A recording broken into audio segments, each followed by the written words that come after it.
It's a very good evening. It's a happy new year to everyone involved who's watching the show, who's participating in the show, and who works in the background. I hope you all had a fabulous Christmas.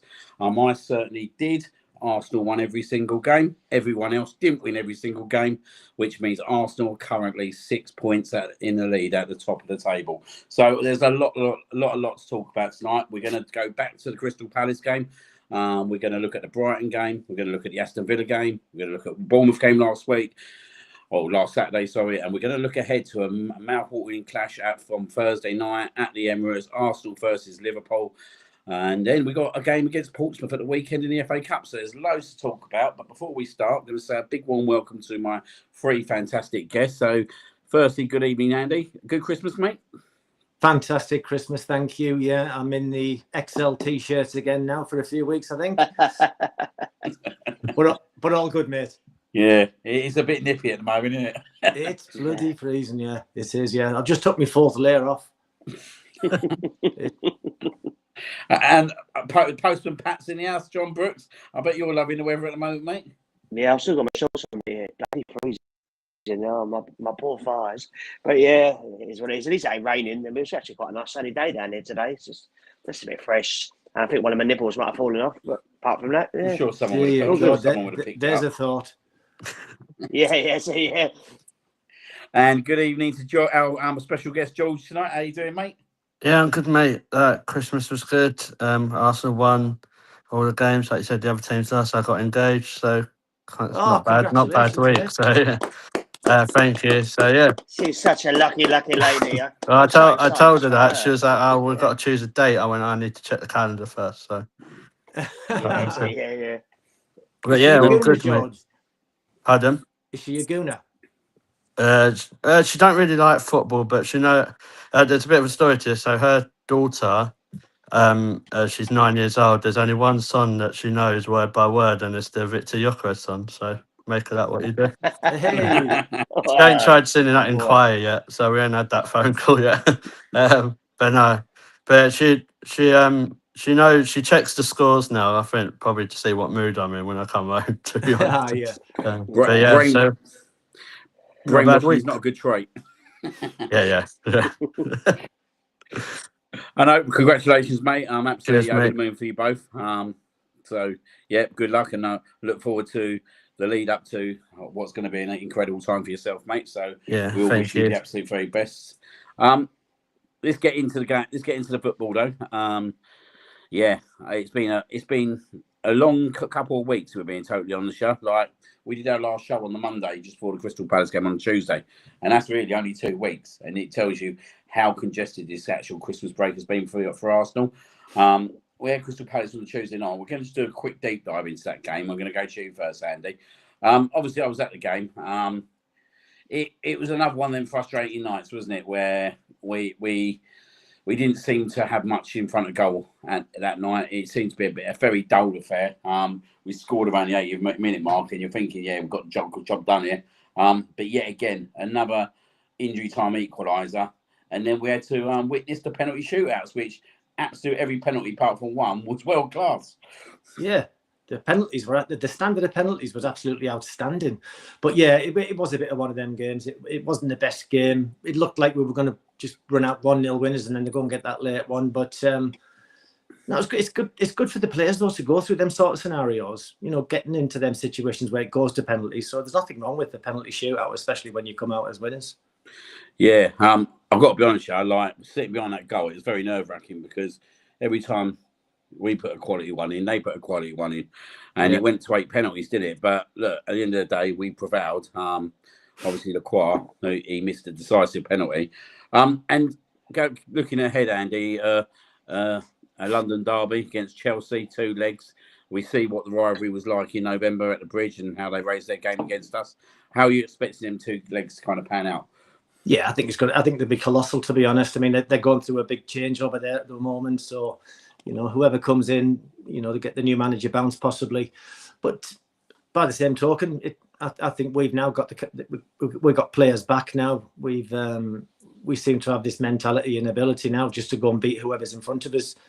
So at times it's not been pretty, but other times it's been bloody brilliant. So yeah, there'll be two big games. It'll be close, but I think we'll edge it. Going over to you, Brooksy, on the obviously Crystal Palace game. We've got over the line, like Andy said. Sometimes it's good to obviously face them scenarios to see what players are like. Are you quite confident going into that semi-final, especially with Chelsea's erratic form at the moment? That over 2 legs, do you think we'll be too strong for them?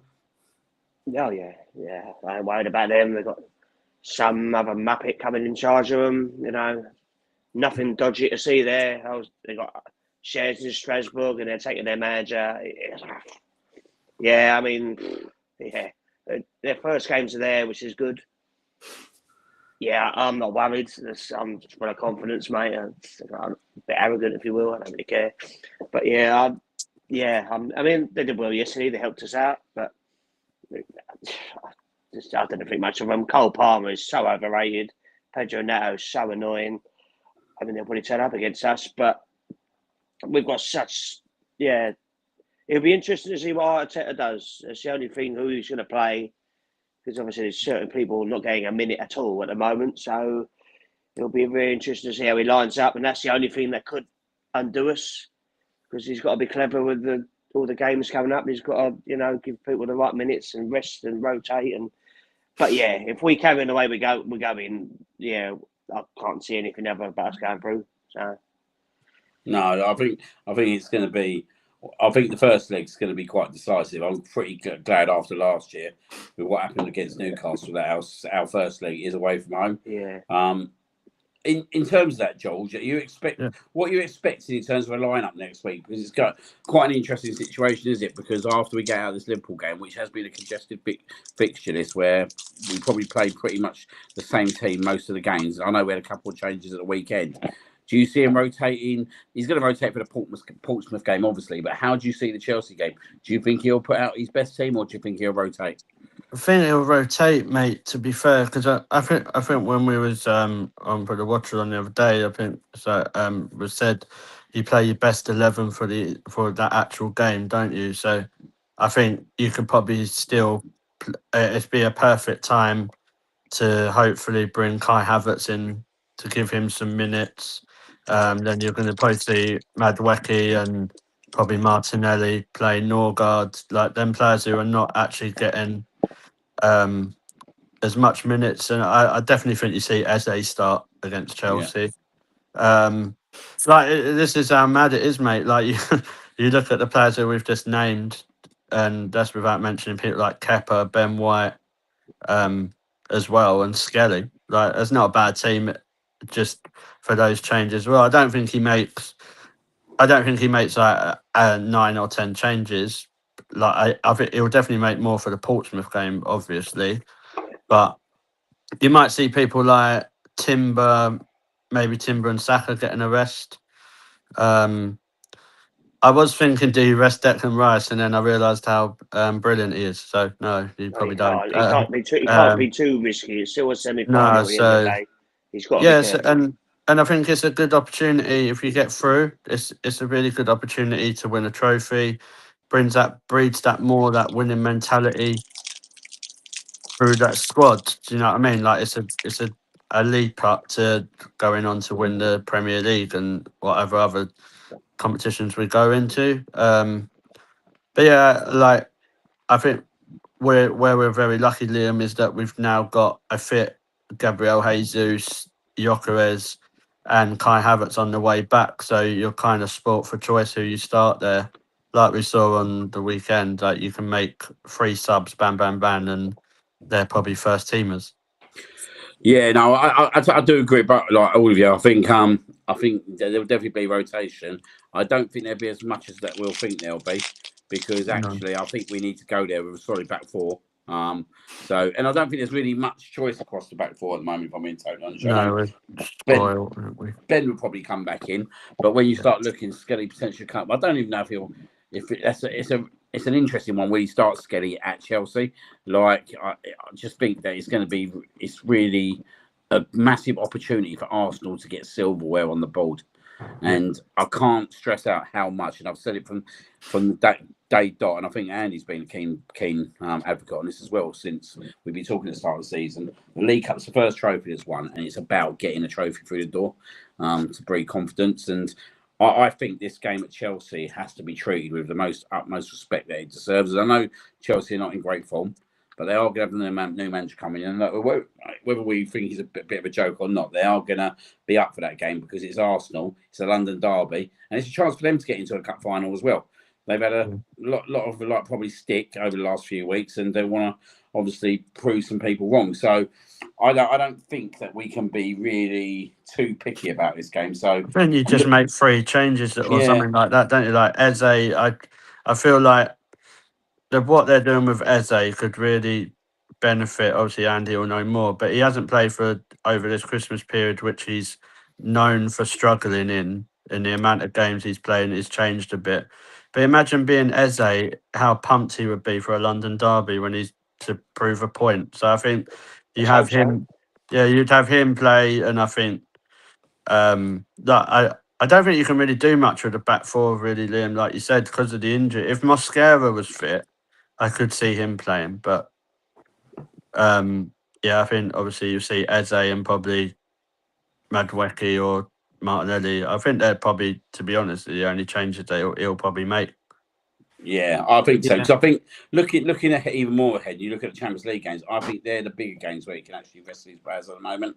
Yeah. Like even in Milan, you can rest them because actually, like we can lose in Milan and pick up the last win, and we potentially still could be top of the table at that point. So I think a really strong team needs to go out Chelsea away and get the job done. Because if you get the job done out there and pick up whatever win you want to pick up, do you know what I mean? We're coming back to our house after, and they haven't got a good record against us whatsoever over the last 4 or 5 years. But it's going to make it even harder if we can get a win there. And I just felt that in the game at the Bridge, Andy, I did think that we was probably a little bit kind of not vulnerable would be the word defensively, because obviously we'd lost our 2 major defenders that day, and I do feel if Saliba and Gabriel were fit, that result would have been totally different. Yeah, I completely agree. Yeah, you take out your 2 best centre halves out of any team, and you're always going to be up against it, no matter how good the guys coming in are. But it's been a great show of our strength in depth, though. The fact that we're here now, talking about a semi-final, still top of the league, still top of the Champions League. That squad that they've invested in the summer and the squad that he's built has been monumental, and I think we shouldn't be afraid to say it as well. Kind of going through adversity with all the injuries that we've had and still come out of it at the top, and now 6 points clear, and with Chelsea coming up in the semi-final, it's phenomenal. And so it seems that players are coming back just at the right time. But I do agree. I don't think there'll be many changes. Hopefully, they might start to phase Eze back in at some point, because what's happened to him is pretty alarming. But by the same token, everybody else has been outstanding. So let's hope we can continue it through to this semi-final. Yeah, definitely. Before I carry on, just obviously good evening. It's Jason who's in the house. Hope you had a good New Year, mate. Evening, Jason. Loving the Cagney and Case Lacey style intro music. Love the classic days. Good evening, Darius. How you doing, mate? We're seeing you on Thursday. Good evening to Rosie. Happy New Year, everyone. Now then, Rosie. Good evening to Jeanette. Happy New Year. Happy New Year to you all. Just trying to scroll down. So the mouse ain't working. It's not for whatever reason. Oh, here we go. Good evening to Arteta Hate University. Good evening to you, Mikkel. I can't believe he's listening. I've got a problem with the mouse. It's really not working. He just needs a bit of a device over the next couple of games. That's what it is. Fair enough. Fair enough. He's been texting me loads anyway, George. Yeah, I thought he had. You remind me a bit like Gabriel Hines, mate. Yeah, we got 3-way text on WhatsApp. Yeah, WhatsApp group. Good evening to Andy, mate. Who's in the house? Good to see you on, mate. Good evening to Anthony Herbert. Good to see you on as well, mate. You guys. Good evening, Catherine. Happy New Year to you all. Lastly, before I just head on to the Brighton game, obviously with that Palace game, it's obviously a bit. I thought it was quite a big win. When you look at the record that Crystal Palace has got in cup competitions at the moment. Like we actually were the last team to knock them out in an English cup tie game back in December last year.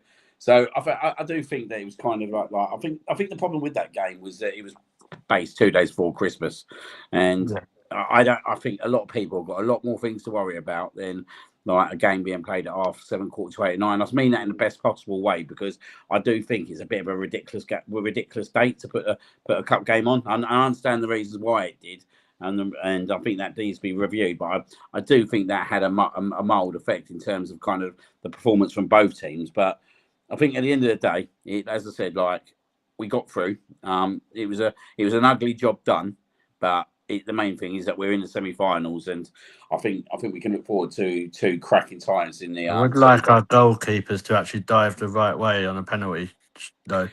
I've got to be honest, I was quite surprised because when I see Kepa in the pre-season tournaments, he was very good at penalties. But I just think the penalties were so good. But he dived the same way, didn't he? Yeah, he did. Yeah. Now it's a bit he got there in the end. That's what matters. I like his routine. I'll dive the same way for 7 of the penalties, and then I'll just mix it up right on the last one. I reckon that's what put him off. Yeah. But he had a nightmare, didn't he, Lacroix? Like it was because he scored the own goal as well. He did. Yeah, he's a good boy. He did. It wasn't his best night. Yeah. I sent him a Christmas hamper for Christmas. Yeah. It's the least I could do. Yeah. Then obviously 3 days later, Brighton at home. That was a 3 p.m. kickoff on my birthday, funny enough. It was a frustrating game for me. Yet again, it was Arsenal in a nutshell. Go 2-0 up, concede, and then I've got to be honest here, David Raya pulled off an absolute weldy to not make it 2-2 in. I think we could be looking back, Andy, at that save at the end of the season, because if that goes 2-2, then a lot of talk starts piping up. Do you know what I mean? If Arsenal got the mentality, if Arsenal got the bottle, but from my point of view, and I do want to kind of raise this. What's your kind of thought process in terms of the way we kind of, when we score in games, and there's loads of examples, that we then seem to switch off the gas, basically. Yeah. It's like we're taking a breather. And I felt that again at Brighton. Once we went 2-0 up, it was like, right, we just got defenders now. And I think that we're at our most vulnerable when we go into that mindset. And it's been proven pretty much over the last 2 months in terms of late goals that we conceded. And why does this keep on happening? Because I was at the Wolves game when Arsenal went deep just before they scored against Wolves, and Arteta was going absolutely bonkers on the sideline. So it's not Arteta asking them to do that as such, because I watched him on the sideline going absolutely bonkers because it was happening. So why is this happening? Yeah, it's a strange one, isn't it? I mean, it has to be a mentality issue, because if you've got Arteta screaming on the touchlines, because it's clear that he can see what we can all see. Because if we just keep going at teams the way that we can, we'll destroy sides, like we really will. But I think we learned from the Brighton game, though, going into the Villa game, because that killer instinct was just there in spades, wasn't it? You know, they were just phenomenal, like a major machine. So I think the kick up the arse maybe at Brighton was, it was a good 3 points in the end for a team that always gives us a tough time, and it stood us in good stead, ready to go into that Villa game. And just talking about Brighton, they've got Manchester City on Wednesday night now. Obviously, we've heard the news of Guardiola and Diaz. I thought Brighton was going to be quite a tricky game for them anyway, but this could be a really dangerous game for them, couldn't it? Because leading up to the injury time, and I'm thinking Man City probably won this 1-0. My conversation was actually, I think Brighton will probably cause them a lot more issues. So I think they're a little bit more prolific in front of goal and all that, which is quite surprising because that's always been Brighton's weakness. But I think this is quite a tricky game for Manchester City on Wednesday night in Brighton. Yeah, I think it is. I think for me personally, it massively depends on which Brighton decide to turn up. Because there's been a few games this season, especially when they're at home, when they can just go and absolutely take teams apart. But then I've watched other games with Brighton and they just kind of roll over. They're a bit pathetic as well. So it depends on which Brighton really goes for it on at the weekend. I mean, they've got a win just gone and the weekend just gone there. So, let's think they got the tails up a bit and they were a bit dodgy in that game as well. Do a job.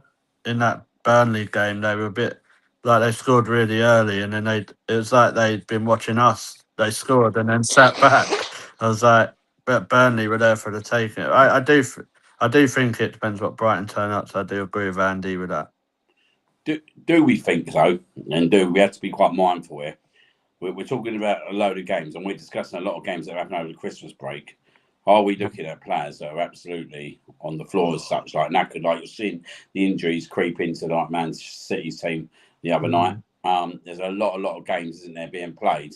Are we looking at teams actually like not having the capability as such to play at that intensity? Yeah, I think if you imagine the games now different to when I played in relation to intensity, it's the games, it's all about athletes now. So when you're extending yourself 100% every single match and you're stretching for balls, you're sprinting for balls, you're changing direction, you're in tackles, the injuries are starting to mount up. Just the fixture list is ludicrous. It's great for us supporters. We think it's magic. I know full fact that for players it's a nightmare over Christmas. And City, it looks like have succumbed to it a little bit with a couple of big injuries, but it is what it is, Liam. That's what we've had to deal with. So it's and we have. So it's up to City now to try and do the same. But I'm not so sure they've got the strength and depth like what we have at centre back. I got to be honest, I went to Aston Villa and I was absolutely drained myself. And I don't even play the game. I don't even play the games of football. Do you know what I mean? But I found this year. And look, like a lot of things happen in the background, don't they? But this is what I'm saying. This won't be no different for the players as well. Do you know what I mean? Like, it's Christmas at the end of the day. And like, obviously, there's a lot going on in the backgrounds with their families and all that, isn't it? I do agree with you. Like, I think it's such an intense time. And I think we are seeing the backbone breaking this, like, in terms of, especially what happened at Man City the other day. Now, I don't wish for injuries personally. Do you know what I mean? Like, I'd rather beat them with their absolute best. But obviously, we've had injuries. They've had injuries. It's what the natural game is of football. So it swings and roundabouts, don't it? And like we've had it quite hard at times this season. I guess they'll be having it a little bit hard over the next few weeks, and it'd be interesting to see how they cope with that. But yeah, I do think that you look at January as well. Like we've got 10 games in 33 days, and I said this last year. It's something that's got to give sooner or later because it's a ridiculous amount of football that these players are expecting to play, and that's without discussing it's World Cup here. So all these players are going to go off to the World Cup and play a massive World Cup. Some of them ain't going to get back till mid-July because they're going to be successful with the nations. And then they're probably going to be expected to be picking up at the start of the season again. And this is why I don't really understand when people start moaning about like the squads, how big they are and all that. Like, I think nowadays you need this side squad. You need to utilise this squad. And like over the next few weeks, we're going to have to utilise it to the extreme because, look, we got absolute fabulous players on the bench. When you look at our bench and when you look at Manchester United's bench yesterday, it's absolute chalk and cheese. And we're in a luxury where we can play these guys and utilise them. And I'm guessing over the next 2 to 3 weeks, Mikel's going to utilise these guys massively in these cup competitions. I think he's been given a nice little draw against Portsmouth, if I'm being frankly honest, and I'm quite confident that we should get through that. You wouldn't like to think there would be slip-ups there, but it's an interesting time. And I'll always go back to last year against Girona when Gabriel played that game. And he did not need to play that game whatsoever. And I just felt that when you start playing a player too much, by the time you get to March, they're gone. And that's what happened to us last year with Gabriel. He was gone because he was overused between December to January. So Mikel's got a big job, ain't he, John, in terms of the next month to make sure he rotates the job correctly. No, absolutely. I mean, you're looking at players like Waneri, he's not even getting in the squad at the moment. Eze, I mean, there's lots of rumours going around. Obviously, he was at fault for the Villa goal. Matty Cash didn't track his man, and he hasn't played a minute since. And yeah, I don't know if he's punishing him or if he's just waiting and going, right, January's your time to shine. I don't know, but it just seems a bit strange that since then he hasn't played 1 minute, hasn't he? Come on. It's a bit odd. So I don't know, yeah, like Norgard, he's looked good, but he's come on, he hasn't let anybody down. Nkapé, he's been a sensation. I mean, Calafiori, hopefully he'll be back soon. Yeah, I mean, we miss him. Jay Havertz is massive. I mean, I think the big boost is Jesus. I mean, the old classic cliche, like a new signing, but he's been amazing since he's come back. I mean, he looks as good as he's ever looked. If anything, looks younger and fresher and pumped to go. And if we can keep him injury-free for the rest of the season, well, yeah, it's only going to be a good thing because that goal he scored against Villa, They were sensational. It was wonderful to be in the ground to witness that as well. And the place was going you nuts. lucky man. I mean, the second half was sensational, brilliant half of football. You talk about like the Brighton game where we sat back, but the Villa game, we were just sensational, you know. Poor Martinez decided he had to stop time wasting. It was such a shame. But yeah, Arteta's got to be clever. You know, it's just, if we're coasting, you know, just keep changing the players. We've got a hell of a squad. Yeah, just use it. Oh, yeah. I think he's gone, but I think he's back. No, I totally agree with you. I think the thing with Eze is, I think, apart from the Aston Villa game, where I've got to be honest, I was surprised he didn't come on in that game. I think when you look at every other game, I don't think that when Arteta's made substitutions that he's needed Eze on at that point. Like, you look at the Brighton game, he was pretty much holding out, weren't he? He did actually play the Palace game, but he didn't impress in that game either. But no. I think when you look at it, especially Bournemouth the other day, I think if we'd stayed 3-1, I think we might have seen him come on for the last 10 minutes. But once the goal come in, he was always going to go Mikel Merino, and I think that was the right decision. So I think it's important to remember that he got thrown in the deep end, Eze. He come off such a high of scoring a hat-trick in a North London derby, and sometimes when you have that extreme high, there's only one way you can go, isn't there? It's down. And maybe he thought after that Aston Villa game, look, it's not acceptable what you've done. Like, you are going to obviously, this is not Crystal Palace anymore. Do you know what I mean? It's not going to be excused. At Crystal Palace, he was the main man. He sat in that position. But at Arsenal, he's got 2 or 3 players that will compete for him for that position. I think it's been quite important for Mikel Arteta to get Odegaard back fully fit as well. So I think that other piece is that in Arteta's head, I need to get Odegaard fit as well. So I am expecting Eze to feature a lot more come Saturday, Sunday against Portsmouth. And I'm with you that I think he'll probably start all the cup games. I think he will. It'd be interesting if he starts the away game at Chelsea, but I do believe that he'll play both the Champions League games and he'll definitely play the Portsmouth game. And he's just got to impress again. Do you know what I mean? He's got to do the right things again. He's got to start putting the ball in the back of the net, doing this. Look, this is a guy, right, that put an absolute world-class ball to Martinelli to get an equaliser against Manchester City at a crucial moment. This is a guy that scored the winner against Crystal Palace. He put that absolute world-class ball over the top against Bayern Munich for Martinelli. And he scored a hat-trick. So this guy's had some incredible moments for this club so far. And I think a lot of people kind of forget that and think, oh, yeah, Arteta wants him out. Arteta, I'm not sure. I don't think it's that whatsoever. I think Arteta's looking at it thinking he did need to come out of the team, but I do think that some of these games just not worked in his favour when we've conceded at the wrong time. And look, if you're going to bring someone on to see a game out, who's he going to pick? Mikel Merino or Eze? It's going to be Mikel Merino all day long. So, I do think that Aston Villa could have come on, and that was probably the one that surprised me. Actually, he didn't come on in that game because we was coasting that game, and that was a perfect opportunity to take Odegaard off the pitch. Yeah, I agree completely. It's a strange scenario. No, it'd be one of those you'd love to kind of be sat in a room and find out what the hell's going on and what is the thinking. Is it because, you know, there's a part of his game that he needs work on, and the Villa thing showed him up, and that wasn't acceptable for Arteta. You know, that's the levels that we've set, and if he's not setting them in that sense, he's making a punishment out of it for him almost. But there's been a couple of games when I really thought Eze would have come on. I was really expecting him against Bournemouth to come on, just like what you said. Maybe them getting that little freak goal with the freak second goal was maybe what put it off. But it's a strange one. It really is. And like you just love to know how he's feeling about the whole thing. It must be strange for him to go from scoring that hat-trick against Spurs and then literally a couple of games later, you know, you bombed completely. It's a scenario he's never been through before in his career, I'm pretty sure. The one thing that impressed me about Eze was when we scored against Aston Villa, he was part of that celebration. Yeah. And that did tell me, look, the guy is connected. You know what I mean? It's not that he's not connected, and I believe Arteta's got the people skills. So obviously, do you not think it's just what Arteta does though? Because we could say the same thing about Madueke.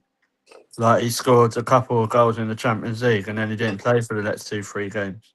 Yeah. But we're talking about world-class players, aren't we? We're talking about who. This was always the problem with trying to attract the Eze and Madueke into this club. Was they always knew they were going to be behind Odegaard and Saka. I think it just falls back into like what we were saying, where Arteta's got to be clever with rotating the squad. There's nothing to say that it's not like what everyone's saying, and he's just holding them back to say like what Andy said. Well, January and February, Madueke and Eze, that time will be yours. Like because, like you said, Liam, there's 10 games in 33 days. Yeah, So he'll keep these guys for the cup. I believe it. I believe yeah. that he looks at Eze Madueke, and I believe he looks at them as cup players at the moment. If I'm being frank, Yeah. and there's nothing wrong with that because No, of let's course be not. honest, they were never coming in to replace Odegaard and Saka in the first No. place. They were never ever coming in to replace them. Like these are two players that have performed well, especially Saka has performed out of his skin for quite a long time. And look, absolute incredible response the other day, by the way, for Saka, because I've been a bit of a critic with him this year. Like I don't think he's been as effective in front of goal as he is, but scored No, I don't think he has. massive assist on Saturday that obviously won the game at the end of the day. And there's nothing wrong with having Saka and Odegaard on the bench in some games. Do you know what I mean? I don't think you're going to see it more often now. I do think that once we get out this Liverpool fixture, there's not that many. You're not going to come up against this congested league fixture list again. Do you know what I mean? So I think you will see the full strength league team every single week moving forwards. And rightly so. Do you know what I mean? Because we're going out to try and win a title. But yeah, I think he looks at. I think Eze's a cup player, mate. I think he'll be absolutely massive for us in the cups. When teams got to open up against us, it's going to be a total different ball game. Do you know what I mean? Because like in the league games, he's what is it? 3 points. They're like there's like unless you're getting to the back end of the season, you need to go and win the game. These teams ain't going to come to us and try and open up. But in the cup matches, they've got to do that. And I think this is where Madueke and Eze will be quite strong for us in the FA Cup leading forward, and potentially in these two Champions League games as well. And I just think it's pointing like what you said before. Obviously, with Gabriel playing in a game that he probably didn't need to. Saka played in one, didn't he? I can't remember. It was in the Champions League and he got injured. I think it was just before. Was it just before, just after Tottenham? I think you're Lille in the FA yeah, Cup, like in Champions League. so. Like now, we don't have to do that. Like you can have Mosquera when he's fit, or Nketiah play for Gabby or Saliba, or Madueke or Eze play for Odegaard and Saka. Like so, I think we go through. We get like you said, get the Liverpool game out of the way, and I think we've got like a Forest away and Man United like this month.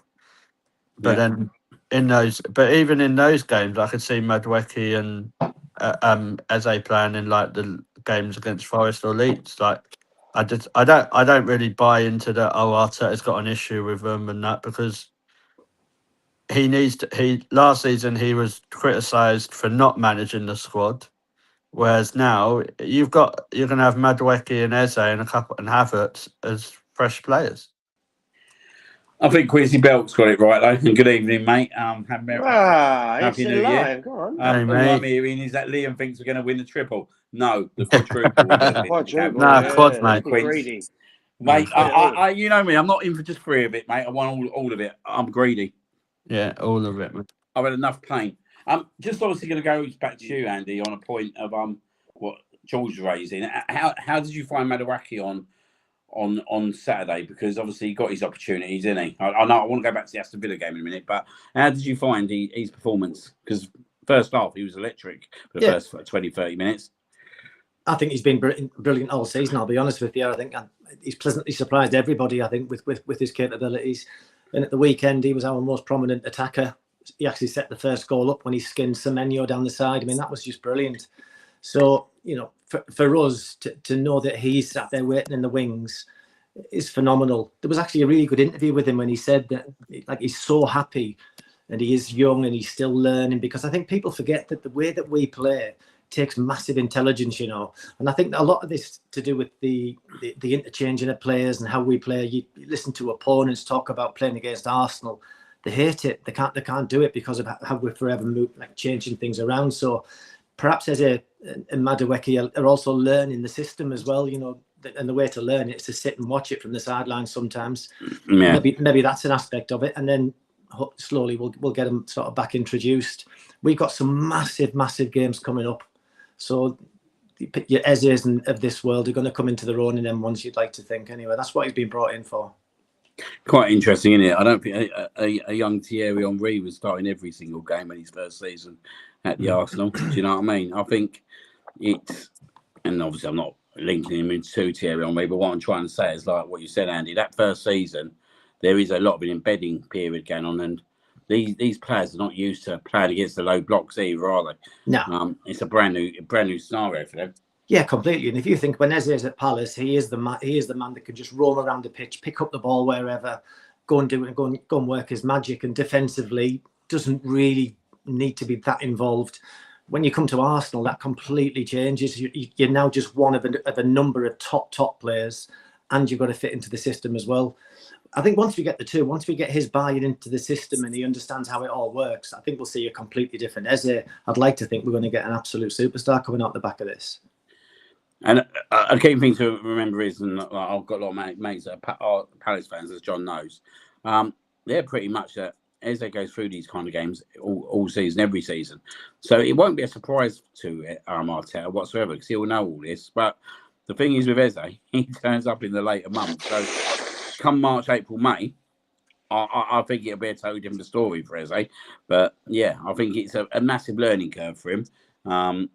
And yeah, as I said, like he's had some great moments. Like we can't just think that his only moments being the Tottenham hat-trick, because it isn't. Do you know what I mean? Like he's had some really good moments so far, and I'm just glad that he said he chose us and come to us, because it's just been fits and starts, and I think that's probably the issue. And I think as much as Arteta might have known that's an aspect of his game that he'll bring across, that's not acceptable to Arteta either. He needs consistency at that high level. And I think he just doesn't accept it if people can't consistently do and work in the system that he has there. He will get there though, because he is an intelligent footballer. This what he's doing now is completely foreign to him. So it will, for some players, take a bit longer than others. And we've got an absolute superstar waiting in the wings. I mean, how many times can we say that over the years? we've got a few of them. Yeah, we have. It's quite interesting, isn't it? Like, when we talk about fits and starts, I feel like we're 6 points out clear of the league leaders at the moment. Like we're 6 points ahead of everyone else.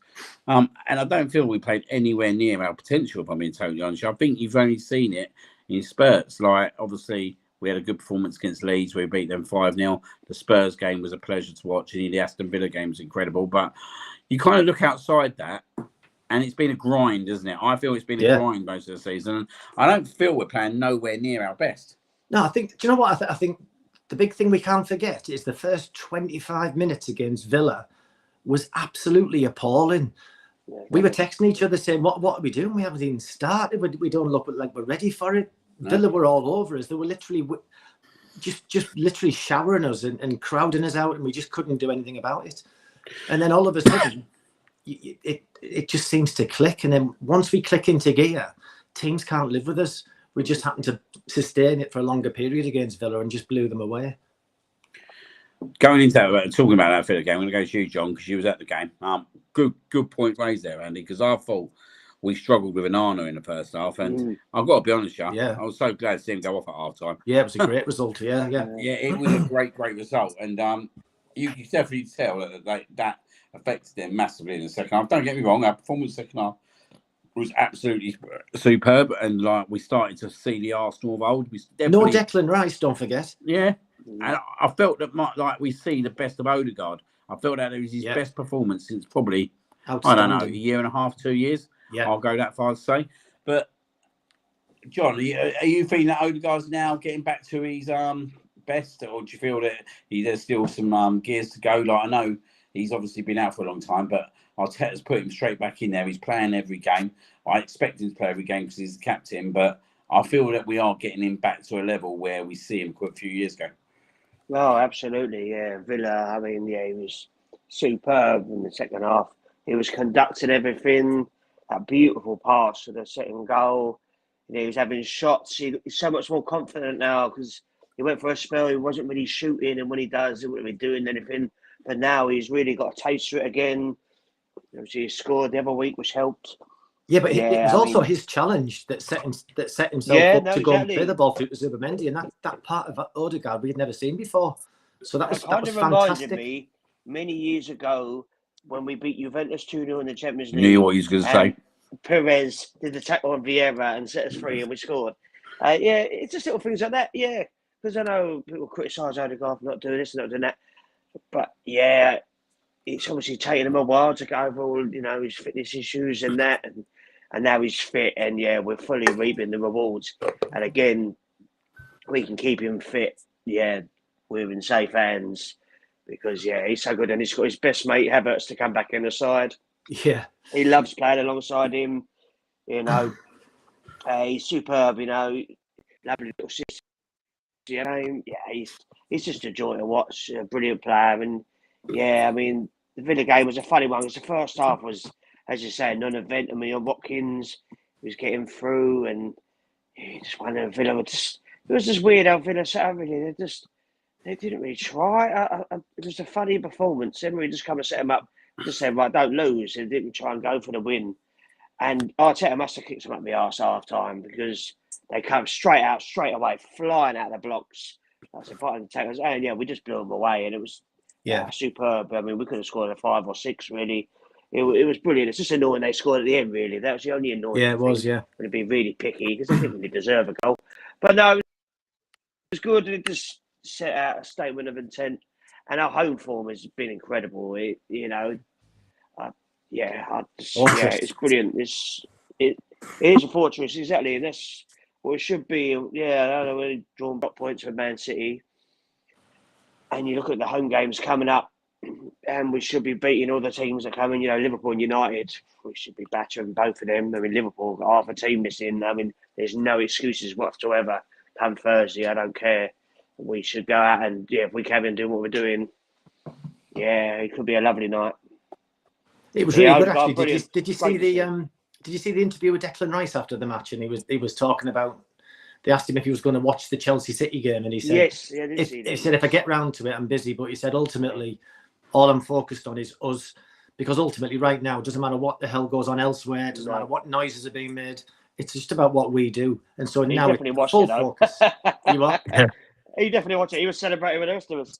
Yeah, so it just, you love that mentality, and that's obviously something that's been spoken about at length across the dressing room, and that's coming across in games because even when we played by our standards poorly, we're still getting the results now. We're not getting them silly draws or daft defeats. Yeah, it's a winning mentality. Everyone's expecting us to drop points. Oh, Bournemouth away, that'll be tough. Oh, last season Arsenal did this. Oh, Everton away. Oh, Arsenal did this. That's the bit. Arsenal did this, and we keep winning every game. Yep. The system that he's got works, and if all the cogs are working perfectly, and I think that's where the Eze issue and maybe Madueke things are just Declan Rice didn't play against Villa, best second half performance. Outstanding. Victor Gyökeres, bless him, hasn't scored many goals. At some point, he's going to bang a load in. The players love him, don't they? You look at the top 20 Premier League goal scorers this season. We haven't got a single player in there, and we're still 6 points clear. Yeah. It's absolutely glorious. And a big goal difference as well. Yeah. Yeah. Does it concern you that Gyökeres is not scoring? Yes and no. I mean, you want your goal scorer to score goals. You want the strikers to score. But the other day, I mean, he put in a shift at Bournemouth. For the second goal, he took 5 players with him and left all that space. He does that for the rest of the season, mate. I don't care if he don't score again, because other people are going to score goals. Everybody's stepping up. Yeah, I mean, you'd like to think, as you said, Eze, it's taking him time to bed in. I think it's the same with Gyökeres. Everyone's expecting him, and I was, to bang in goals straight away. But obviously it hasn't happened. And, it must affect him because he knows everyone's talking about it. Strikers want goals. But at the moment, it's... he'll score goals. He will. Yeah. But at the moment, everyone else is chipping in. You can't even raise it as an issue anymore, can you? Because what he can do for the team is phenomenal. As you said, John, his physicality for the second goal at Bournemouth, nobody else would have got us that goal. That was him on his own. He's bullying his way through to give us the opportunity to score. So I think the players are loving playing with him, and I think everyone's now just desperate for him to get his goal and just get on a little run, because he will go on a run. He will score goals, but at the moment... We've got a team for the leaders now. I mean, everyone's stepping up. Gabriel makes a mistake, scores a goal. Declan Rice, amazing, beautiful man, scores goals. Odegaard scoring goals. Mentality. Everyone's just stepping up. Zubimendi, for goodness sake, our defensive midfielder, popping in with his goal the other night. It's just, everyone's up for it, mate. Yeah. So, Looking at the three strikers, Could I John. just talk about Gyökeres? Because I've been banning this drum for ages. And it really frustrates me. Like, I don't think people watch what he does when they see him as a goal scorer, which that's what we bought him for, yeah. But the last time someone come over to this country and scored 20 goals was a certain person called Erling Haaland, which isn't normal. That's not normally what happens. But I think if you watch us when we plan that prep, teams play against us differently when Gyökeres is on the pitch and when he's off the pitch. And I don't think people look at that enough. Like, Erdegaard got all the plaudits for the goal on Saturday, but that goal's not possible if Gyökeres doesn't do that. And I know some people say, "Oh, I'm blinded by loyalty." Just I'm blinded by anything, but but You're like, you're correct yeah, though. You're completely yeah, correct. and I just think, like, people say he hasn't scored. Well, he has. Like, it's not like he hasn't scored. I remember when he scored. Was it a double against Atletico Madrid? He scored against Leeds. He scored 2 against against Leeds, yeah. Forest. Do you know what I mean? Win it and go against Everton, 3 Yeah, points. you know what I Thanks to mean. him. He still scored goal, and I don't. I just think, and Arsenal have not played with a proper centre half. Centre forward for quite a while as well, and I just don't think that gets really spoke about. He needs to adapt to how we play. We need to adapt to how we play towards him. Like, if he was playing against Palace in the cup game with all those crosses, where are those crosses, mate? When he's playing, like, so it's not just as simple as, oh, he ain't scoring, that's it, sell him. And I think if Kai Havertz was fit at the start of the season, I don't think Gyökeres would have started. I think they would have rotated him in and out. So yeah, that's my kind of rant / defence on Gyökeres. Quite an interesting one because Catherine literally just said, yeah, right. That do you think that Victor would be firing more if Kai didn't get injured at the start of the season? Because what she's trying to say is it would have took the pressure off Victor to come in and have to do a job straight away. Do you Yeah. feel, Andy, that if Kai Havertz had been fit, do you think that would have supported Gyökeres? Like, I'm a keen advocate that I want to see these two in tandem. How Arteta accommodates it, I don't know, but I think that he could really support Gyökeres to get the best out of him. Yeah, definitely. I mean, as we all know, Kai Havertz is just a pure footballer, and when he plays up top and we're on song, he's always a massive part of that. So he's been a huge miss. But yeah, I think that if the season started, I agree with George. I think that Havertz would have started the season personally, and I think you'd have seen a bit more rotation with Gyökeres possibly. But by the same token, fair play to Gyökeres, he's come in and done a phenomenal job for us. Absolutely superb. There's no whinges and moans from my end for not scoring just yet. I know that's going to come, but I also know the job he's doing off the ball and containing people. And it's quite interesting as well, isn't it? Actually, you can see we lose the presence straight away, especially in these away games when he comes off the pitch. We even see it at Wolves at home. So actually, like, there is an effect in the team when he actually comes off, and I think this is why it's so key that we get Havertz back. So actually, when Havertz gets back, like, whether they play together in some games, that could happen. But also, like, when you are replacing one, you're bringing the other one on. That's not really we're not going to see a drop in terms of the way we play and the way we kind of. He takes people out of the game, though, Liam, as well, doesn't he? Like, you think if Gyökeres is starting, their defence have been like, oh, well, we better put people on him because if we give him space, he probably is going to finish 8 out of 10 of the chances, which then gives people like Saka or Trossard space. But then I just think you see a different attitude from the other team when Gyökeres is not on the pitch. Like the Villa game where we're talking about Villa, there was a moment in that Villa game where he absolutely sprinted after the ball and blocked it. I think he deflected it, and that's when we got the corner. Like, all right, he's not scoring goal, but he knows what our strengths are. We're playing as a team, so he knows that set pieces we have a strength in. So what does he do? He muscles them out, gets the corner, and then later on we score. It's like a pre-assist for an assist. You know what I mean? I do get the frustrations, like, because we bought him when he was scoring shitloads of goals in Portugal and all that. But the players we were also comparing them to, called Alexander Isak and Benjamin Sesko, they ain't done much, have they? I don't even really get the frustrations, because I'd get the frustrations if he was missing chances. But And he's we not were Yeah, losing no, or it's just- something. He's not Yeah, even no, I getting get it. chances. No, because I just think he's like when he is getting. All right, there's maybe a couple of times his movement could be a tiny bit better, but I don't know. I think it's a really nice problem to have. We're moaning about this when we're 6 points clear and like dominating the whole. And let's just get it right. We are dominating football at the moment. But let's also get it right that Martinelli couldn't beat his first man on a cross on Saturday. Do you know what I mean? No, he couldn't. Martinelli Let's get the can't even elephant beat out an of the egg, room. mate. Yeah. Because let's get it out in the room, yeah, right. That actually, yeah, right. You've got a guy who's waiting to score goals, yeah, right. He's waiting in the box, and you've got this left winger who can't beat his first man every single time in the box.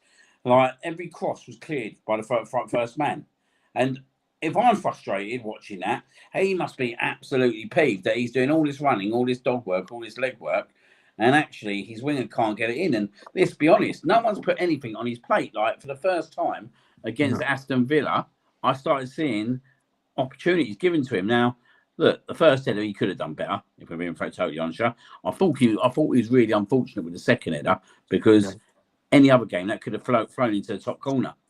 But we got to start looking at the players who are supposed to be supplying him as well. Like we're very much in this oyster where we'll criticise the player because he ain't scoring goals.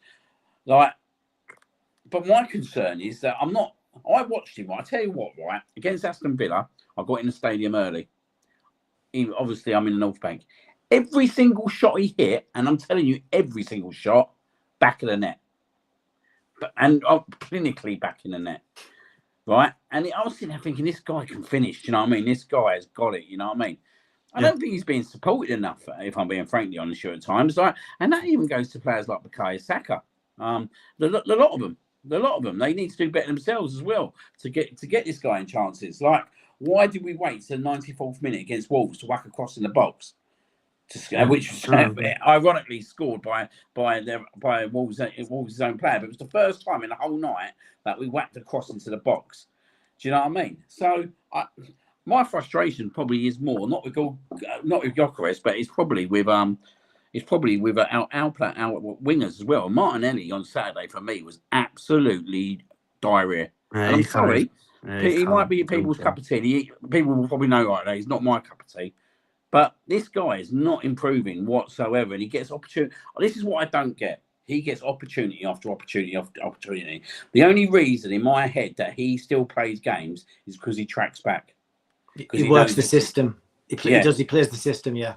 And that's the only reason, Andy, that I can see why he got into the team Saturday. Because I'm sitting there thinking, come on, Eddie, prove me wrong today. Prove me wrong. Can't even beat an egg. Yeah. He never does. It's just like so left wing is a big issue still. I know Trossard's done really well this year, but like you said, if Trossard got injured right now, there's a problem there. Yeah, there's a big problem there because personally, Liam, honestly, I would chuckle it out of Noni out there at the moment. Yeah, I agree. I know he's left-footed and it might go against the grain a little bit, but I'd have no qualms of putting Noni Madueke out there instead of Martinelli. Martinelli for me will always and will only ever be a phenomenal impact player. Absolutely. As a 90-minute player starting, he has never really produced over the years.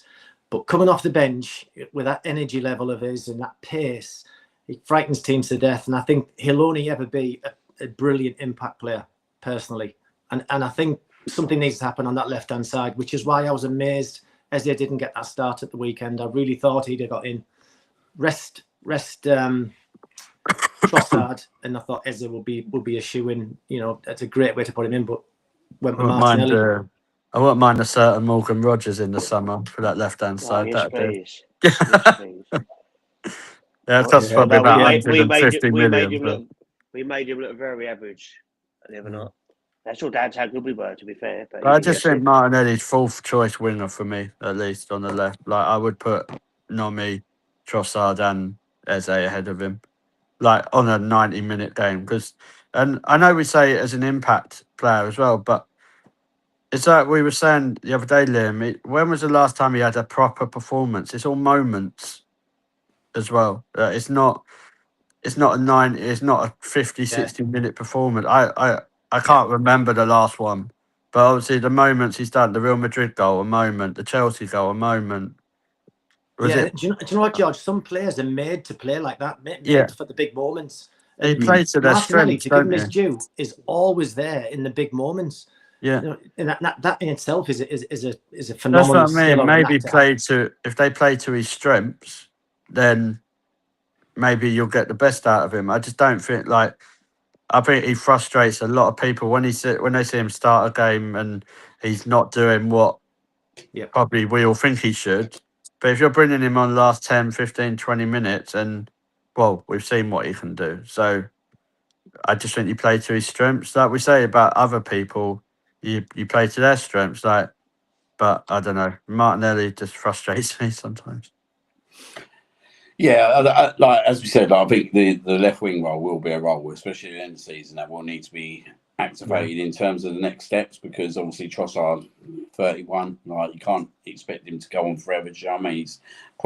He's doing this, to be honest, he's doing above what anyone's expectation was at the start of the season for him. We're just having a little look, right? This is an interesting one. Saka, just reading Tarek's message about obviously his game for years has been cutting and shooting. Anyone want to guess what season Saka has hit at the highest assists in his playing career? Definitely this season. Pardon? Second season? 2022, 2023. When they all... I was just about to say that. That was when him and Martinelli were basically... 11 assists. So, 11 assists. To be fair, he's pretty much drummed at 9 the year after and 10 the year after. How many assists has he got this season? No, I don't think anywhere near that. Yeah, it doesn't really say. I haven't gone that far into it, but I do think with Saka at times there is that piece he used to do the right thing for me, and I'm not sure sometimes now he does do the right thing. I know he can put a cross in and set up goals. I remember the Kai Havertz one at Brentford in the 90th minute. Look at a cross the other day for the Wolves goal. He's got the ability to do that, and I think he needs to be a bit more direct at times. And I think the other thing is teams know what Saka's going to do now. Do you know what I mean? There's the key thing. Teams know that he's going to check back in and probably go for the shot. And I felt like times this season, especially away from home. What game was it? I mean, Aston Villa at Villa Park. That's all he was doing was shooting. Sometimes I think he needs to get back to basics a little bit. But one thing Saka does do well is he does have stats to his game. Do you know what I mean? We're talking about Madueke being superb this year, but he's the other way, isn't he? He's got quite minimal assists at this moment of time, where Saka is quite productive like that. I think with Saka though, even when he's not having corners now as well. With Saka when he's not having the greatest game, he's still putting out probably a 6 and a 7 though, isn't he? It's not very rare that you see Saka putting out big things for him. Yeah, he does. And I think that's where what still has it for him. If he has I can't remember when he had a really awful game and didn't offer anything in a game. Especially when you compare him to someone like Cole Palmer, who's in the World Team of the Year. He did fuck all yesterday. Absolute nothing. Just wandered around the pitch. Did nothing. You only get frustrated because you wanted him to do something yesterday. Yeah. Well, no, but he just let me down. Palmer walks into doors, mate, and gets injured. Saka's got that. He just turns up when he wants. He knows what he's doing. He's brilliant. Let's be honest. I mean, we're so lucky to have the kid. He is absolutely phenomenal. I don't know why people are moaning. I hope that Tarek ain't moaning, because honestly, I think Jesus Christ, it could be a lot bloody worse. We could have Martinelli on the other side. Jesus Christ, we're top of the league, 6 points, and people are moaning about Saka. It's just have a day off.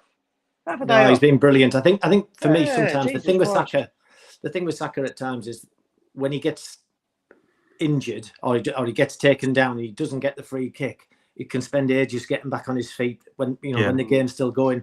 That's my only bugbear with him, because other than that, you just love the guy. When he gets the ball, you always have that feeling in you something's going to happen here. He's just got that thing about him, and we're so lucky to have him. And hopefully we can keep him fit, protect him, use him well, and him and Madueke can rotate a little bit in certain situations. So we're in a good place. Nice problem to that have form when then. you can bring him off the Absolutely. bench. Fantastic Like, problem, yeah. yeah, That was jump and do amazing that. Saturday. That was incredible, you know. I have to say, though, I'm amazed. It's taken an hour and we still haven't mentioned Declan Rice, really. Yeah. But the Words, thing, words are not enough. what Mate, is it? What can I say about Declan Rice? Like this is the I want to for make me. love to him. There you go. Yeah, well, I think we all would. But I think we all would. You know what I mean? Apart from West Ham Central. Yeah. But that's another, that's another He's got story. more things to worry about, mate, than Declan Rice. But look, Declan Rice, yeah, right. I don't think there's much more we can say about the guy. Do you know what I mean? Like, absolute. Yet again, that if he's fit, I don't give a shit. You have to play him. You have to play him. You don't just rest him for another game. You don't look at a game ahead. Because actually, if Declan Rice wasn't fit on Saturday, we potentially could have lost that game. Do you know what I mean? We could have potentially lost that game. But I think you've also got to take to that there were two superb assists from Odegaard and Saka. They've done a lot of good work there, them two players, to put them on the plate for Declan Rice. But he was absolute everywhere. I felt that he let himself down a little He bit just on passed Saturday, them in. It's so easy to smash them over the bar. Other people, especially like Martinelli and some of their Bournemouth, their chances like that. But just the way he just caressed the ball into the net. It made it look so simple when it was so hard. He did say that what he wanted to improve in his game was his goal scoring. Yeah. Because he was It's doing his first that. race in the Premier League. Yeah, he was doing an interview about it. So, like, you think he's that box crashing midfielder now, turning what he so does, good. everything He's is so brilliant. good. But yeah, I don't think there's another midfielder in the world that's close to him That's at the why moment. England, just going to England, they have to play Adam Walton and have Rice push forward. They can't have Rice as a defensive midfielder. Sorry, but they've got to get the best out of him. Build the England team around Declan Rice. Fuck Bellingham and Palmer. Declan Rice. I think he does. I think he does, John. I think Tuchel or any manager that comes in would do exactly that, because it's captain as well. It's a complete no-brainer. The guy is absolutely phenomenal. He does all the ugly things. He's the best recycler of the ball I've ever seen. The amount of times that, second balls and the ball could be in the air, but he'll control it, hold people off, start getting us on the ball again. He does the ugly side of things. Good, mate. You're jealous, didn't you? Well, I didn't bring anything through. I've had a crunchy, What was the game where he basically burst through from the defence all the way up to the final third? It might have even, I don't think it was Bournemouth, it might have been Brighton. But even the commentator said, like, that was shades of Vieira. Was that when he did the slide tackle? That was I think so. Yeah, like, but just doing that, like, and he got injured. Maybe he did, maybe he didn't. He's just so good. He's got the lot. He's got the lot. Do you know like when you're watching the game? And he'll only get better. If you're watching the game and you see the players receiving balls, when Declan Rice receives the ball, you just relax, because you know something positive is going to happen from this. We're either going to recycle or we're going to go and start playing against them and tear at them with his energy. He's just absolutely brilliant. And that's a worry. Not worrying for us. Obviously, it's brilliant for us, but I just think all he's going to do is get better and better. So, like, there's no limit to what he can do. I think earlier in the season we had some sort of conversation about world-class players at Arsenal. How many world-class players at the moment do you think we've got? Declan Rice is definitely one of them. I think Raya's in there. Raya's world-class. I think Saka's world-class. Jurian Timber. Odegaard's world-class. Timber's world-class. Saliba, that's 7. Martinelli. Fiore, he's got to be close. I'm on the fence with Odegaard. I think he needs a bit more. Okay, yeah, that's all right. Yeah. Zubimendi, world-class. Yeah, he's brilliant. I've got to be quite controversial. I didn't think that was Declan Rice's best game by any stretch of imagination on Saturday. Nobody's. No, I didn't think he played that well. Like, don't get me wrong, but this is the key thing about Declan Rice. Like, I thought his passing was off on Saturday. I thought all our passing was off Saturday. Yeah, it's terrible. It was. Do you know what? It was the most ugly. It was an ugly win, a horrible, ugly win, where you come out there thinking, "Thank fuck for Thank that." God. You know what I mean? That's right. And you could tell that the players felt that. And you could tell even Declan Rice when he went up to the players, that the fans, that he felt that. This is a guy that can produce that, not even playing well. And I think that's the biggest key piece, that I didn't think he was all that on Saturday, especially in the first half. But this guy like Andy said, he's absolute everywhere. He's absolute everywhere. You don't Where know I how think fully he's fit he was, where either. I think he's world class is the Port Brighton game. He Oh, when was he's at right back. absolutely Yeah. incredible at right back. Yeah. Absolutely incredible at right back. Like you say to him, look, I want you to play right back. Okay, boss, I'll do that. But he doesn't just do that. He does it to the extreme best of his capabilities. And he was like I would have probably said he was man of the match in that game, if I'm being totally honest. Yeah. Like No, I agree. unbelievable player, unbelievable. And That, even when he's and not playing well, he that's still what I mean. produces. That just shows the strength that he has. Like you say, when he's not like what we just said about Saka. Like when Declan Rice doesn't still play well, like he went and won us the game. So what does that say? But just a thing about Brighton, that I don't think. Obviously, from us it has been. But what annoys me is, with the David Raya save, if that was Alisson or Edison or Donnarumma, you wouldn't hear the end of it. Like, and for when he makes them saves, I don't think there's a better goalkeeper. It's a wonderful save. But It's not just the keeping, George. It's how good he is with his feet and Yeah. how important he is to the system that Arteta plays in. So reliable. And I just don't as well. His catching's good. Yeah, and he just doesn't get. very good. I don't think he Coming gets for as corners, much praise. Like I know Arsenal, no one isn't it? likes us. Yeah, that's Arsenal, probably mate. what It's it not is. him. It's we're not Arsenal. allowed. We're not allowed, George. It's not him, because I actually think people do appreciate him. I think he does get, like, when I watch like certain programs, even Sky going like the catalogue of saves he is. I think he does get the recognition, but I think the problem is it's Arsenal, because no one. Let's be honest, no one wants us to win the league. This talk about yesterday. Some of them Chelsea fans were absolutely gutted when Enzo scored in that 91st minute, because the first thing they're thinking about is not their club. They're thinking about Arsenal, which is quite an incredible place to be, because I don't think I've ever gone to a game and felt gutted about Arsenal scoring a goal because of another team, because I don't really care. Do you know what I mean? Like, at the end of the day, if you're the best team, you're going to win the league. You're going to win the league. Yeah. But, like, there was a lot of Chelsea fans gutted yesterday. And the reason that these players don't get the recognition is because they're at Arsenal. If David Raya was at Liverpool and he was making them saves, or at Man City, you wouldn't hear the end of it. No, you wouldn't hear the end of it. There'd be special documentaries about it. But look, another BBC special. I'll tell you now, quickly, while I'm going on one. When Liverpool won the league the other year in lockdown, BBC did a big old documentary about it. I'm telling you now, we win the league after 20 odd years. I want a big old fucking Netflix spread. I want the whole shebang. We're gonna get shit. You'd like to get a beer at the Coronet the way things are going behind that bar. Yeah. They're just free water. But no, he's a superb goalkeeper, David Raya. And look, I think what a decision that was, because that was a tough situation for both him and Ramsdale at the time. But when you start looking at their careers, where they've gone since then, you can see why David Raya was the chosen number one. And I just think he's got better and better and better. And I think, like Andy says, I think he's claiming for crosses is second to none. Yeah. His footwork is pretty spot on. Look, he will make a mistake. He's got better, because I was critical quite a few times last year in terms of, I think he only struggles when he loses them two centre-backs. I think that's the only time he struggles a little bit, is when he loses them two centre-backs. But I think this season he's been absolutely outstanding. Absolutely outstanding this season. Yeah. And hopefully that continues, because the other thing as well is you've got to remember he's got a good reserve goalkeeper. Like, Kepa is the best reserve goalkeeper in the league by far. Like, this Kepa could play for most clubs in the Premier League. Yep.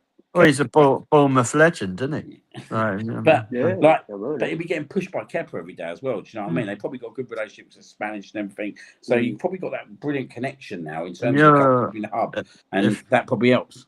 If you're Tommy Sefford as well, who's like 18, 19, he must be quite good as well, because he's the actual number one for the under-21s England team, and he's learning from David Raya and Kepa. It's all good for the future, isn't it? Like, you got him and that Jack Porter. Like I just think, like, what two goalkeepers to learn your trade from, really? Yeah, must be a dream every day in training, that. Yeah, imagine. Yeah. So, Andy, just looking ahead to Liverpool on Thursday, what are you thinking in terms of, obviously, we're going to put our full strength out Thursday. That's without a shadow of a doubt. You can't underestimate Liverpool still, can you? I know they're going through a bad patch and things ain't going right, but they're still Liverpool. They still obviously would love to upset us. So it's going to be a big game, isn't it? Yeah, it's going to be massive, you know, and it's exactly what you said. You know, they're like a wounded beast at the moment, but with the players that they've got, you know, they're going to come good at some point, or you'd like to think they're going to come good. I personally think that we'll just have too much for them on Thursday. I just think as a unit, we're that strong across the board. I just think we'll have too much, and you know, they're having a tough all season at the moment, and I just think that. Yeah, we'll go into that game pretty confident and positive, and I think they'll be all right. I think we'll be comfortable this season anyway. I think so. What's your thoughts, John? After that, like, we had that late defeat, didn't we, in Liverpool, where pretty much nothing was happening until that wonder strike or a free kick. What are you thinking? That's probably the one game Arteta probably wishes if he could turn back the clock and change one game, it would be that one. I think he'd be more adventurous and. We should have beaten them, really. We didn't really go for it. I understand a point would have been good. I think everyone thought Liverpool were going to be our main challengers. But obviously, they've completely fallen apart. Yeah, we looked a bit scared that day. It's a great time to play them. Let's not muck about. You know, Salah's on holiday in Africa. You know, Isaac's legs falling off. Egatega's injured. It's a great time to play them. Obviously, they didn't win yesterday. They thought they won, and then that won the goal got taken away from them. That would have felt like a defeat. Oh, it's a great time to play them. I'm not worried about playing them at all. I think we should, hopefully, we turn out the way we're playing. I can see us scoring another 3 or 4. I'm not going to lie. It's about time we give them a good kick in as well, let's be honest. You know, the place will be rocking. You know, it'd be lovely if Man City could drop a point again. I expect them to win, but if Brighton could, I mean, Christ, we could be 7, 8 points clear. I mean, yeah, they're there for the taking, Liverpool. Yeah, they're there to be got at because they need to get a result really as well. But yeah, I think we'll be far too strong for them. I think the team more or less picks itself. I think bar injuries, I think more or less everyone's available. I don't know if Calafiori's is he going to be back soon? I think. Hope so. Hopefully that'll be a bonus. It's a big miss. Big miss. I thought it was a big miss. That. You know, and I think the players will be chomping at the bit, mate. I just think it's another big game, and I think I don't see you know what? I think it is important to remember, though. It is Liverpool, and it is them coming. I know, and I do get that, and they will get. Especially coming to the Emirates, they're going to want to get one. They're not playing at night games either at the Emirates. And you've seen the referee, Anthony Taylor, and he's a dickhead. You know, it's just. But yeah, the way we're playing, I fancy us against anyone. I know Liverpool's Liverpool, but yeah, okay. So we owe them for that game earlier in the season, and it'll be interesting to see how Liverpool, you know, because they're going to stick everyone behind the ball because they need to get a result as well, really. So yeah, it'll be interesting because they haven't really got the players for the counter attack with all the players they're missing. Well, Ekatike didn't play yesterday, did he? Again.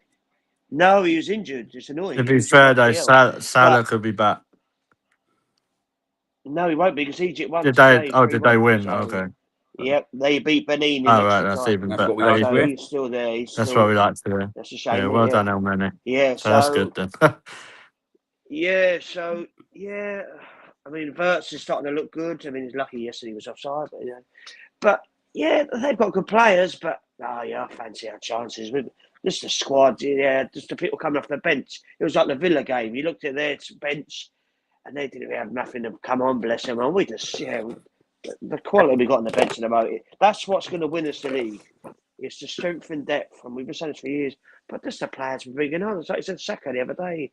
You bring him on, the team must be thinking, oh, for fuck's sake. I mean, how's Saka coming on now? 20 minutes to go. It's just, and that's what we just got to keep doing. It's like the England rugby team. It's like, what do you call them? The bomb squad. All these players coming on and winning them the game. And that's kind of what Arteta's got at his disposal. He's got so many wonderful players that said the Havertz and that come back. Yeah, I just can't see anything else but an Arsenal win. So I'm really sorry for that as well. Fair enough. And you, George? I think we'll be just a little bit too strong. I wouldn't be shocked if I saw Jesus start instead of Gyökeres though. I think it's different. Like I just think a different mentality. Then I think Gyökeres would feast on Van Dijk. They'd be delighted. Van Dijk and Konaté will not want to play Victor. No, I don't think they'd want to play Jesus beat 'em either. up. To be honest. Well, no, either. Well, good, yeah. Play both. But like Andy said, if Calafiori's back, that was the only thing I was a bit concerned with on left back. I thought Nkapie was a bit, he looked very shaky to me, so I'd rather see Calafiori. I just think Calafiori's brilliant. A bit like Declan Rice. If he's fit, you play him. So, Yep. but yeah, I still think we've got enough to beat Liverpool. At the end of the day, we want to win the title. This is what this club's what Arteta wanted this club to be there for, these big nights and turning those big nights into great memories. Games. Yeah, and like it all, I think the mentality changes, Liam, after the City game. Because if City win, I think Arsenal know, we still want to win anyway. But could you imagine what the atmosphere would be if City didn't win and then we still beat Liverpool and went like 9 points clear? So I don't think it changes the mentality for Arsenal as the team, but for the fans, I think it could. Which I think it'd be an electric atmosphere because I think like that whatever happens at Man City on Wednesday, I think everyone knows that it's a golden opportunity at the moment. I'm on the belief that I don't believe Man City will win every game between now and the end of the season. They haven't got a Kevin De Bruyne to kind of bail them out of trouble game after game after game and to lay it onto Haaland game after game after game. Do you know what I mean? And if Haaland don't score, then half the time they haven't got. Well, yeah, exactly. He don't. And the thing is, they ain't got Gundogan, if they ain't got Gundogan and Mahrez or Alvarez when they had them. No, like Declan Rice is doing for us what Kevin De Bruyne they can't rely on Doku. They've got wingers like him, but he don't produce. Foden's so hit and miss. He did nothing yesterday as well. If only they had a Premier League winger at Everton on loan. Yeah. But we do need to be focused. Like, do you know what I mean? Like, it's Liverpool at the end of the day. The title's not done, mate. Like, we got 2 home games at a big rivalry. I know Man United just like Amarin, but I know we've got a great record against Man United. But Man United always come to Arsenal as well. So you start looking at the fixtures, and like just got to take game at a time. And if we get to the end of November, if we get to the end of January, and still be 6 points clear, I'll be over the moon. I said if we were 4 points clear in March, then I would start to believe seriously. I think my personal opinion is I think once we get 7 points, once we get above 7 points, which is what I said last week, I'll be more comfortable because I just think if we lose a game, we still got that Man City game away. It's just in my mind that Man City game. Do you know what I mean? But I look at Man City's next 3 away games: Manchester United, Liverpool, and Spurs. Like we know Spurs are Spurs. Do you know what I mean? They're probably going to bend over. They got a terrible record against him, man. Well, not when Arsenal go for a title, they haven't, mate. No, there is that. Not when Arsenal go for a title. A question for you guys, though: if we're 5 points clear going to that Man City game, would you be dead against Arteta doing what he done the other year when he went there and got the 0-0? Oh, not with that defence, mate. Not with that defence. No. No, I just think you've got to go out and beat the team, mate. Yeah. I don't think you can play that game. I just think go out there.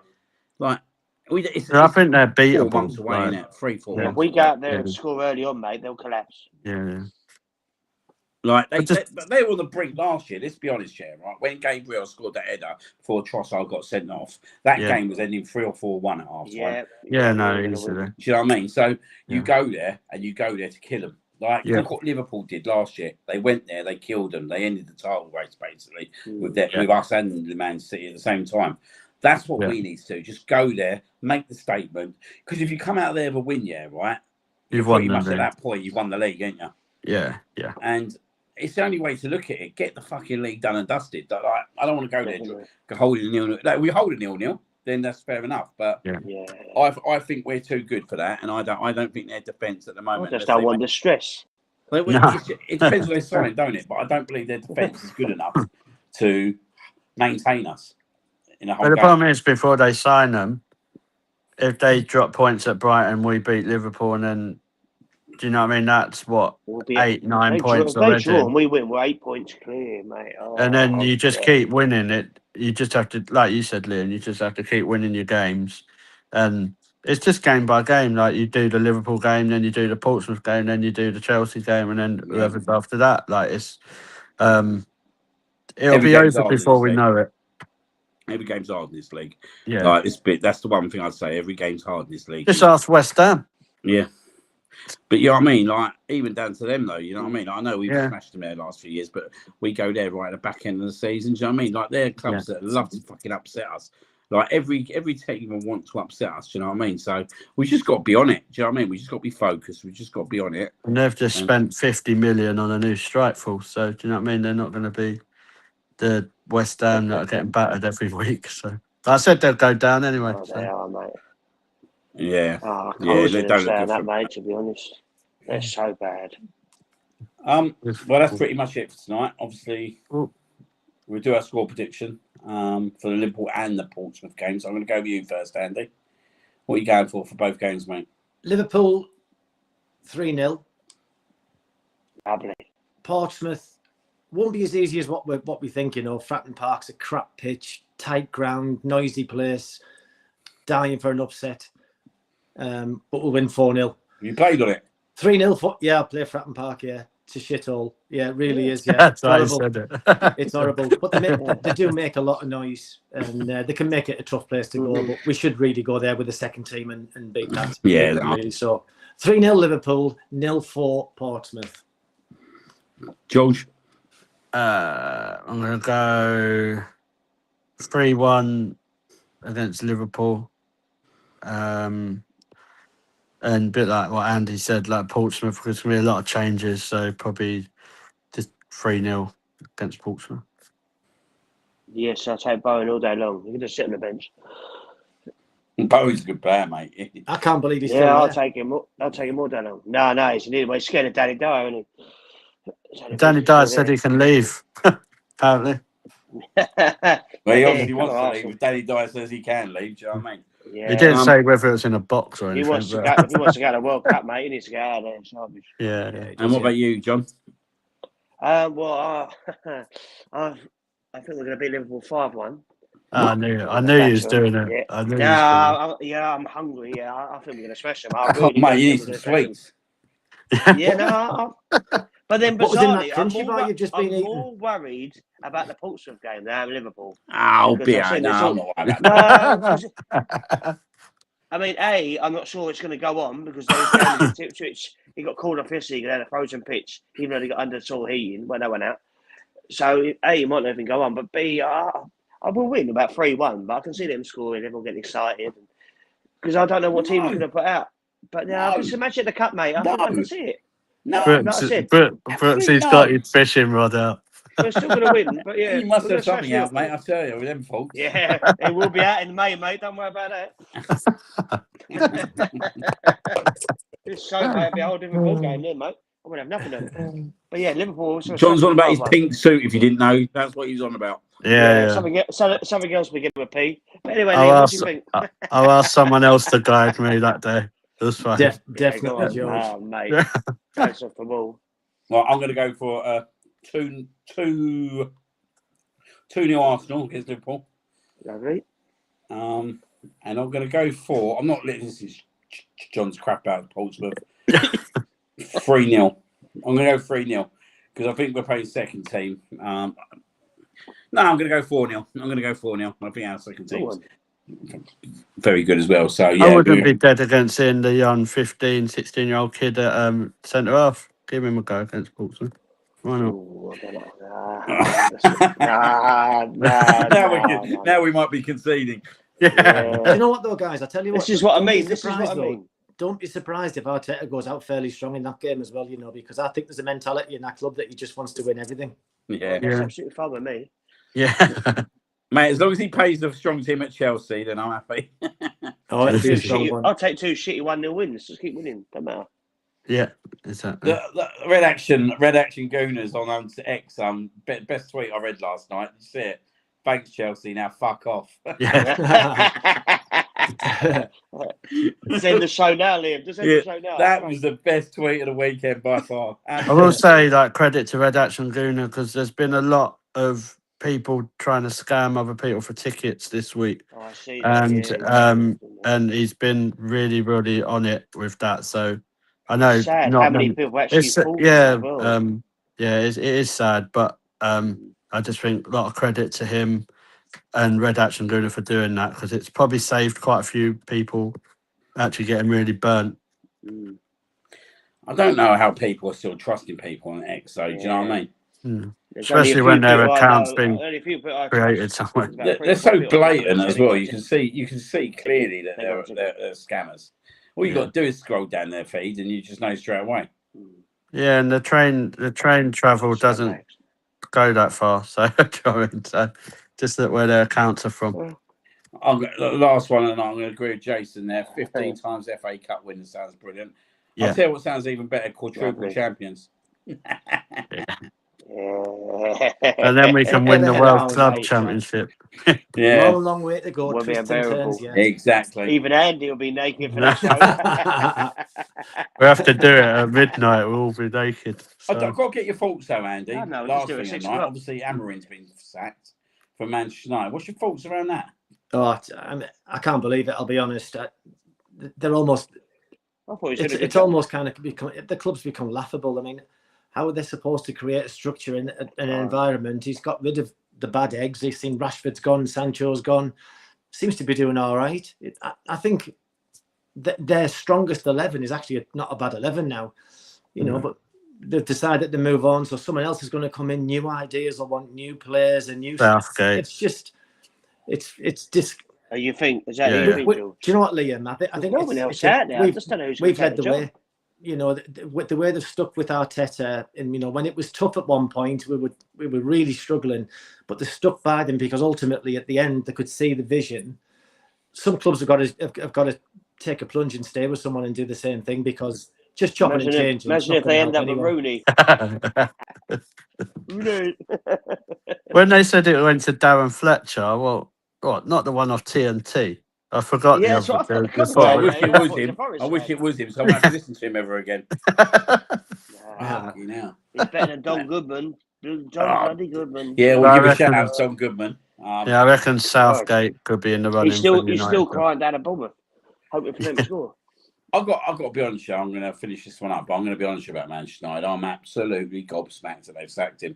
Like the guys lingering around the top 5 at the moment, which I kind of boldly predicted. I thought they'd get top 5 at the start of the With season. that squad as well, he's done a great job to keep him up. Oh, I think he's done a great job. Yeah. But I think the problem is, right, I don't know. I just find this Jason Wilcox quite a strange one as well. Like, it's not like he's got anything Manchester United in him, is it? Really? Do you know what I mean? It's very strange. I just think it's a shit show. Like I speak to some really good level-headed Man United fans, and they're even shocked today. They were like, they appreciated his honesty, but once he'd done that, it was game over for him. But do you know what I mean? Like, they've waited for an opportunity to get shocked, rid of him and struck straight away. Yeah, I was shocked when I heard it today, to be honest. Like, I didn't see it coming at all. I was, but then you look at Manchester United and the way they run that club, and you just think, like, I don't know what they're going to do next, because if you look at their bench yesterday, that was absolute horrific. It's just all young kids, isn't it? It's all like, I don't know who else is going to go in there and get the best out of them kids, because like he's obviously been managing them game in, game out. He knows their strengths. Do you know what I mean? It's not like they've got I know, like you said, Andy, they've got a team of like 11 really good players, but even then, like they're relying on like heaven to kind of blossom, isn't they? 18 years old. Like, how often do you see a centre back playing centre back at 18 years old in the Premier League? It just doesn't happen, does it? And even that Lenny Euro, he's only like 18, 19 as well, it's isn't he? A car crash. It's a car crash, like an absolute car crash. But they needed to stick with him for at least another 2 seasons, in my opinion. Needed to stick with him for at least another 2 seasons, because like the problem they've had, they've struggled to get players out of the club. Like they still got players in the club that they were trying to get rid of 3-4 years ago. Harry Maguire's still there. I actually think Harry Maguire's been quite a good servant for them. I think he gets a rough deal. I really do. Fernandes, he's still there. Yeah, but Fernandes right there. I don't like Fernandes, but you can't you can't shirk around that. He basically leads that club. He's a great player. He carries the team. Yeah. He could easily be at most clubs in the world. Do you know what I mean? Like him staying there, I don't understand why he's still there personally.